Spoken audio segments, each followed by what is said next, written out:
Oke, baik, saya buka. Assalamualaikum warahmatullahi wabarakatuh. Perkenalkan nama saya Firhan Alvaris, NPM 201405104 2. Saya mahasiswa Universitas Lampung, program studi Teknologi Hasil Pertanian. Saya di sini akan membawakan salah satu materi statistika dasar, yaitu mengenai distribusi frekuensi. Oke, mulai dalam penyajian data, kita dihadapkan dalam sebuah masalah ya, ada masalah. Pertama, data mentah tidak mudah digunakan untuk pengambilan keputusan. Ya, ini tentu saja ya, kita tidak bisa pakai data mentah itu jadi sebuah keputusan. Kan data mentah itu bentuknya masih acak, bervariasi, dan nilainya juga relatif besar-besar dan tidak dan pusing juga dilihatnya kalau data yang banyak itu untuk mengambil keputusannya. Yang kedua, kita membutuhkan penyajian data yang lebih mudah dipahami. Nah, tentu saja salah satu metode penyajian data yang lebih mudah dipahami yaitu yang akan saya bahas ini, yaitu distribusi distribusi frekuensinya. Yang ketiga, tidak mengurangi informasi dan memberikan gambaran yang lebih jelas. Nah, tentu saja ya, di distribusi frekuensi itu nanti akan disajikan dalam bentuk, salah satunya bentuknya tabel, yang akan saya bahas ini bentuknya tabel nanti. Nah, itu akan memberikan gambaran jelas, nanti ada, dalam interval sekian akan menonjol nilai yang sekian, gitu ya. Nah, kita misalkan punya data misalkan ada nilai mahasiswa, nilai anak-anak itu kan ada banyak angka-angkanya, bisa sampai puluhan atau ratusan. Nah, kemudian disajikan kemudian kita ringkas ini, kita ambil angka-angkanya aja. Kita ambil angka-angkanya, kita susun supaya lebih mudah dalam pengumpulannya. Ketika dikumpulkannya itu dalam bentuk tabel, sudah dalam bentuk tabel distribusi frekuensi. Nah, begitu sudah selesai, dari situ memuat sebuah informasi. Informasinya entah nilai apa, misalkan nilai ujian mahasiswa itu nilai, yang paling menonjol itu ya nilai interval 60 sampai 69, itu ada 12 anak misalkan atau berapa. Nah, itu informasi yang bisa kita ambil dan keputusan itu yang bisa kita ambil. Oke, next, keuntungan penyusunan dan pengklasifikasian data. Pertama, data yang dikelompokkan berdasarkan karakteristik tertentu akan mudah diperbandingkan dengan yang lainnya. Ya tentu saja, nanti di tabel itu akan ada kelas-kelas dalam interval tertentu. Nah, jadi dari beda-beda kelas itu kita bisa bandingkan mana yang lebih menonjol, mana yang lebih besar, mana yang lebih kecil, ya. Analisis dan perakuan melalui statistika menjadi lebih mudah jika data tersebut telah diklasifikasikan. Ya tentu saja ya, kita bisa mengambil kita mudah dari angka yang banyak itu tuh, kemudian kita kumpulkan jadi satu, tabel frekuensi, kita analisis, dan kita simpulkan. Ya, itu lebih mudah tentu saja ya. Bila karakteristik data yang ditampilkan cukup menonjol, data tersebut akan menjadi lebih mudah dipahami dan secara cepat. Nah, seperti yang saya jelaskan sebelumnya, jika di tiap-tiap beda kelas itu akan menonjol, akan lebih mudah disimpulkan. Distribusi frekuensi atau frequency distribution adalah penyusunan data menurut besar kecilnya data tersebut dalam beberapa kelas tertentu.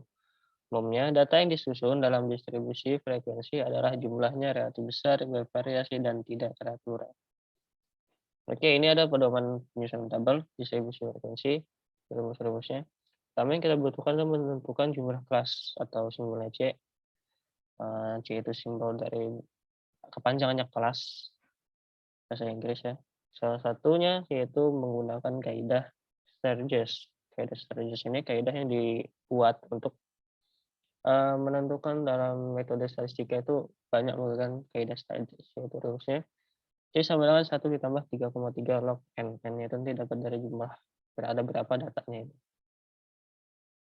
Yang kedua, menentukan interval kelas adalah selisih antara batas atas dan batas bawah. Nanti ya, simpulnya CI atau kelas interval itu nanti dihitungnya batas atas nilai paling besar dikurang batas bawah atau nilai paling kecil, nanti dibagi sama kelasnya. Nah, kemudian tinggal dimasukkan dan masukkan nanti frekuensinya tinggal dimasukkan pada kelas-kelas kelas-kelasnya dan menjumlahkannya. Oke, kita ada satu soal. Jadi ujian biologi mahasiswa TAPB. Enggak. Oke, kita hitung. Pertama kita hitung dulu jumlah kelasnya, yaitu C sama dengan 1 ditambah 3,3 log N. Sama dengan log N-nya tuh 50 ya. Ini ada 50 nilai nih, 1 ke bawah 5, ke kanan ada 10, 5 kali 10, 50 ya. Jadi log 50 itu 1,7 dikali 3,3 ditambah 1 hasilnya 6,6 dibulatkan menjadi 7. Kemudian menentukan interval kelas, yaitu nilai paling besar 98 dari nilai biologi dan 98 nilai paling besar. Dan dikurang nilai paling kecil 33 ya, 33. Kemudian dibagi 7 hasilnya sama dengan 10. Nah, kemudian kita tentukan. Nah, interval kelas ini kita pakai untuk menentukan satu kelas itu ada berapa interval. Misalkan ini dibilang ada 10, berarti kita mulai dari biasa sih mulai dari angka puluhan ya. Angka puluhan atau juga bisa dari mulai angka berapa aja. Biasa juga dari 0, bisa juga dari apa? Nilai terkecil ya, bisa juga dari angka puluh. Intervalnya 10 nih, 30 ke 39 ini ada 10 interval ya. 30, 31, 32 sampai 39 tuh kalau dihitung itu ada 10. Nah, itu mungkin kita tentukan ada berapa nilai sih yang masuk dalam interval sekian. Nah, cara menentukannya ini manual metode tally atau tabulasi ya. Manual masuk ada 4 nilai yang masuk dalam interval sekian.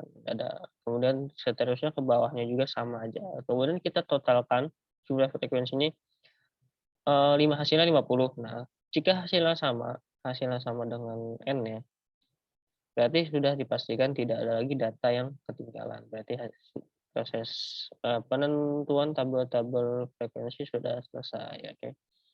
Ya, next ini ada soal kedua. Ini mengenai ada 80 sampel data nomor sepatu yang dijual dalam sebuah toko sepatu. Ini ada 80 N. Nah, kita tentukan jumlah kelasnya dulu. Ini sama kayak tadi, log N, log 80 sama log 8. Kemudian interval kelas ya masih sama ya, gitu kayak tadi. Tidak sulit. Nah, ini beda. Nah, di tabelnya ini saya buat dari nilai terkecilnya. Nilai terkecilnya itu 13 ya. Nah, 13 kita ada 13 ini kita mulai batas bawahnya. Oke, berarti ada berapa nilai sih yang masuk dalam interval 13 sampai 16 ya. Ada 7 angka. Kita lihat yang paling menonjol di sini adalah 17. Berarti ada 17 nih, ada 17 nomor sepatu yang memiliki nomor ukuran sepatu 33 sampai 36. Berarti itu yang paling menonjol, itu yang biasanya yang paling menonjol, itu yang paling kita ambil kesimpulan. Entah itu yang paling menonjol data paling besar, atau data paling kecil, data paling banyak, atau data paling sedikit. Oke, next. Ya, ada jenis lain dalam distribusi frekuensi dalam tabelnya. Ada namanya distribusi frekuensi kumulatif. Nah, ada 2 jenis lagi yaitu kumulatif atas atau FKA, yaitu frekuensi yang angka-angkanya ditambah dari bawah ke atas. Dan B, frekuensi kumulatif bawah atau FKB, frekuensi yang angka-angkanya ditambahkan dari bawah ke atas. Nah, ini kita kerjakan soalnya. Ini kita ambil tabel yang kita kerjakan soal nomor 1 tadi. Oke, ini mudah saja dari bawah ke atas. Berarti kalau FKA dari bawah ke atas ya. Berarti 4 masuk. 4 masuk ke sini. 4 masuk ke sini. 4 ditambah 7, 11. 11 ditambah 9, 20. 20 tambah 12, 32. 32 tambah 8, 40. Dan seterusnya sampai 50. Kita lihat. Jika yang paling atas itu hasilnya sama dengan N, berarti sudah tidak ada yang ketinggalan lagi. Kemudian FKB ini dari atas ke bawah. Berarti 4 masuk, 4 ditambah 6, 10, 10 tambah 18, 30, dan seterusnya sampai 50. Dan totalnya sama dengan N, berarti sudah tidak ada lagi data yang kebenaran. Nah, next ada distribusi frekuensi relatif. Nah, ini dibuat di dalam persentasenya ya. Dan persentase biasanya ini lebih ya bisa juga kita ambil kesimpulannya dari data persentase ini. Kita ambil soal nomor 2 tadi. Nah, rumusnya itu P sama dengan frekuensi dibagi jumlah data. Jadi 7, frekuensinya 7, dibagi 80. Hasilnya kali 100%, hasil 8,7%, dan seterusnya seperti ini. Oke, baik, sekian penjelasan dari saya. Jika ada kekurangan saya mohon maaf. Saya tutup. Assalamualaikum warahmatullahi wabarakatuh.